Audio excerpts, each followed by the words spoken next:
طيب الله أوقاتكم مشاهدينا في كل مكان. نشرة الأخبار نقدمها لكم من الفضائية الإريترية، نستهلها بأبرز العناوين.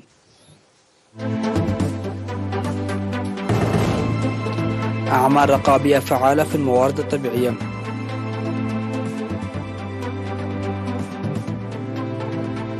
افتتاح معرض للفن التشكيلي في أسمرة.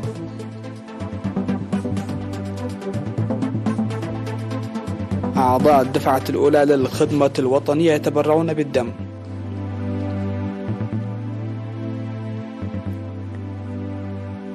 دمار واسع بعد اصطدام الميليشيات بطرابلس.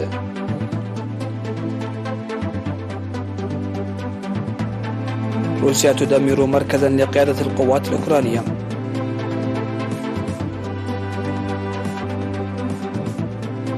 وفشل إبرام أول اتفاقية لحماية التنوع البيولوجي في عالي البحار. أهلا بكم إلى تفاصيل النشرة. أعلن مكتب خدمات الرقابة في الإقليم الأوسط تنفيذ أعمال رقابية فعالة في رقابة جودة النباتات والثروة الحيوانية والموارد الطبيعية.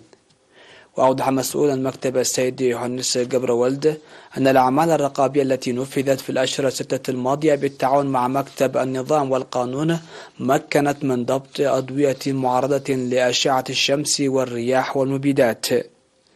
وذكر بأن الأدوية البيطرية والمبيدات الحضرية غير المعروفة مصدرها وجودتها تلحق الأضرار بالبيئة وتتسبب في إضعاف مقاومة المضادات الحيوية، داعيا المزارعين للتأكد من جودة الأدوية البيطرية والمبيدات التي يستخدمونها.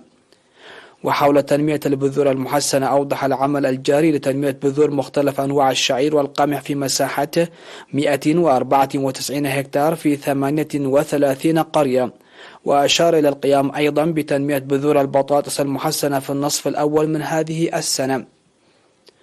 وأوضح بأن مكتب الخدمات الرقابية يقوم في أسمرة بمراقبة منتظمة لمؤسسات الألبان ومشتقاته وبيع اللحوم والخضروات والفواكه، وخاصة الطماطم، للحد من تلوثها بالمبيدات.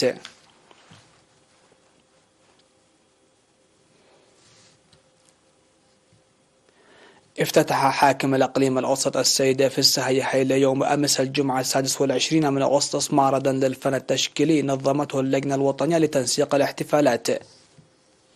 يستمر المعرض المنظم لأول مرة من نوعه في أرض المعارض الإكسبو في أسمرة لمدة 7 أيام. واختيرت اللوحات والمنحوتات 70 المعروضة التي أعدها قدام الفنانون والشباب من بين أكثر من 350 لوحة ومنحوتة على شكل مسابقات. وقال الفنان في السهية زميكيل المشرف على المعرض إن المعرض الذي يستمر حتى 2 سبتمبر له دور في تطور الفنون، موضحا بأن معارض مماثلة ستنظم لإنتاج أعمال منافسة عالميا. ودعا الفنانون المشاركون في المعرض لمواصلة تنظيم المعارض التي تنشط القدرات. وذكر زوار المعرض بأن اللوحات والمنحوتات المعروضة تبرز القدرات الإريترية وتدفع للتطور. هذا وعلم بأن جوائز ستقدم للعشرة الأوائل الفائزين في مسابقات المعرض خلال مراسم وفعاليات الاختتام.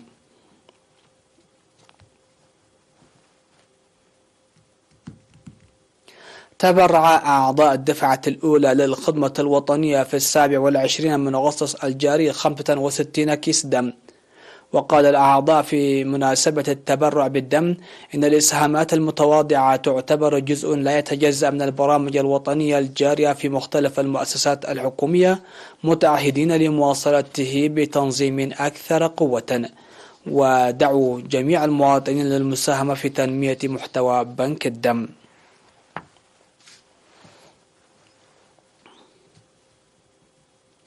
أحدثت الأمطار المصحوبة بالثلوج في ضاحيتي كدبعور وعد أوحي في مديرية ابن حيلي يوم 22 من أغسطس أحدثت أضرارا كبيرة على المزروعات. ودمرت الأمطار المصحوبة بالثلوج التي هطلت لساعتين بمعدل 46 ملم دمرت مزارع الذرة والفول والحمص والقمح المزروع في مساحة 150 هكتار في قرى كدبعور وعد قابا وعد قابو وعد حيس. وذكر مدير ضاحية كدبعور السيد يمان صقاي أن الثلوج بلغ سمكها حتى 25 سنتيمترا، وقد أضرت أيضا بالأشجار، كما أضرت الأمطار المصحوبة بالثلوج التي هطلت في 17 من أغسطس في عدوحي بالمزارع في مساحة 50 هكتار.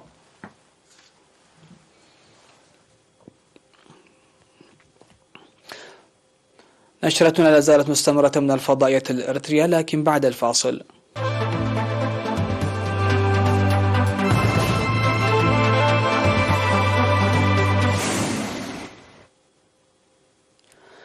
على الصعيد العالمي، استمرت الاشتباكات التي اندلعت ليلة الجمعة في العاصمة الليبية طرابلس بين ميليشيات تسعى كل منها لغرض نفوذها على مساحة أوسع من المدينة، وضجت أحياء مدينة طرابلس باستغاثات الأهالي وذوي الجرحى. وحذر جهاز الإسعاف الطوارئ القصوى في طرابلس وضواحيها المواطنين من الخروج والوقوف بالشرفات وقرب النوافذ، كما طالب المتصارعين بوقف القتال.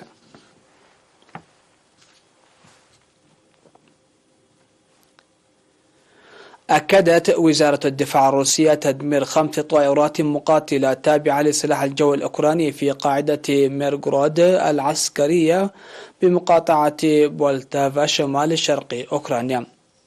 وقالت في بيان: تم تدمير موقع قيادة تمركز القوات الأوكرانية في منطقة نيكولايف بضربة عالية الدقة، وتم القضاء على 64 جنديا وتدمير 7 وحدات من المعدات العسكرية. وأمام مجلس الأمن الدولي التابع للأمم المتحدة، أعلن الرئيس الأوكراني فلاديمير زيلينسكي يوم الأربعاء معطل 15 شخصا على الأقل وإصابة 50 آخرين بضربة روسية استهدفت محطة للسكك الحديدية في وسط أوكرانيا.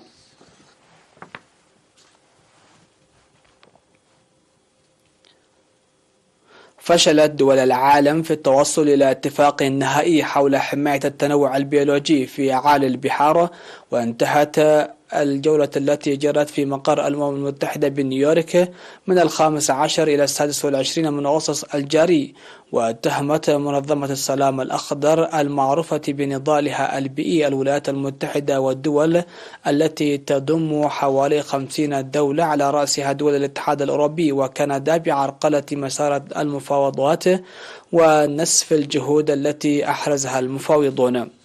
وكانت منظمة السلام الأخضر قد طالبت في منشور لها على موقع تويتر دول تحالف الطموح العالي والولايات المتحدة بوقف العبث والعمل على إيجاد حل لتدهور البيئة البحرية التي يعتاش منها مليارات البشر. وبعد توقف بسبب جائحة كورونا، استؤنفت المفاوضات في مارس 2022 في جولتها الرابعة، ثم جاءت الجولة الخامسة.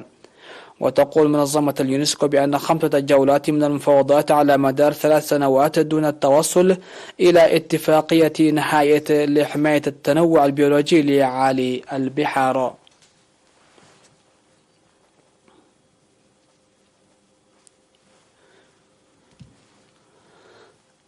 أدت سيول وفيضانات سببتها الأمطار الموسمية الغزيرة في معظم أنحاء باكستان في مقتل أكثر من 180 ألف شخص وإصابة وتشريد الآلاف منذ منتصف يونيو.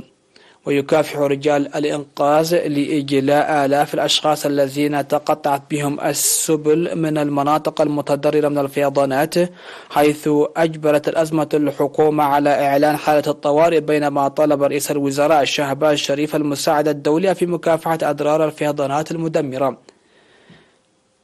وذكرت السلطات أن الآلاف الذين جرفت منازلهم يعيشون الآن في خيام على بعد أميال من قراهم وبلداتهم التي غمرتها المياه، بعد أن أنقذهم الجنود وعمال الكوارث المحليون والمتطوعون.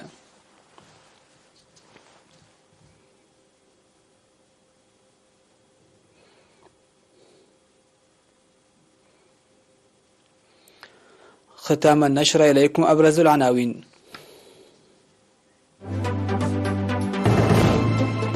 أعمال رقابية فعالة في الموارد الطبيعية.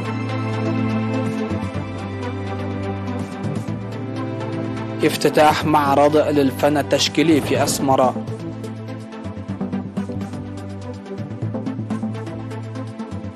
أعضاء الدفعة الأولى للخدمة الوطنية يتبرعون بالدم.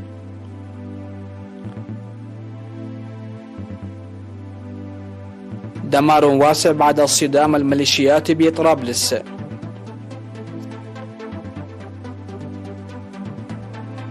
وروسيا تدمر مركزا لقيادة القوات الأوكرانية.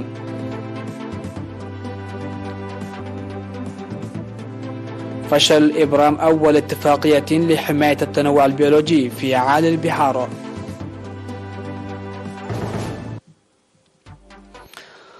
انتهت النشرة. شكرا لحسن الاستماع والمتابعة، ودمتم في أمان الله.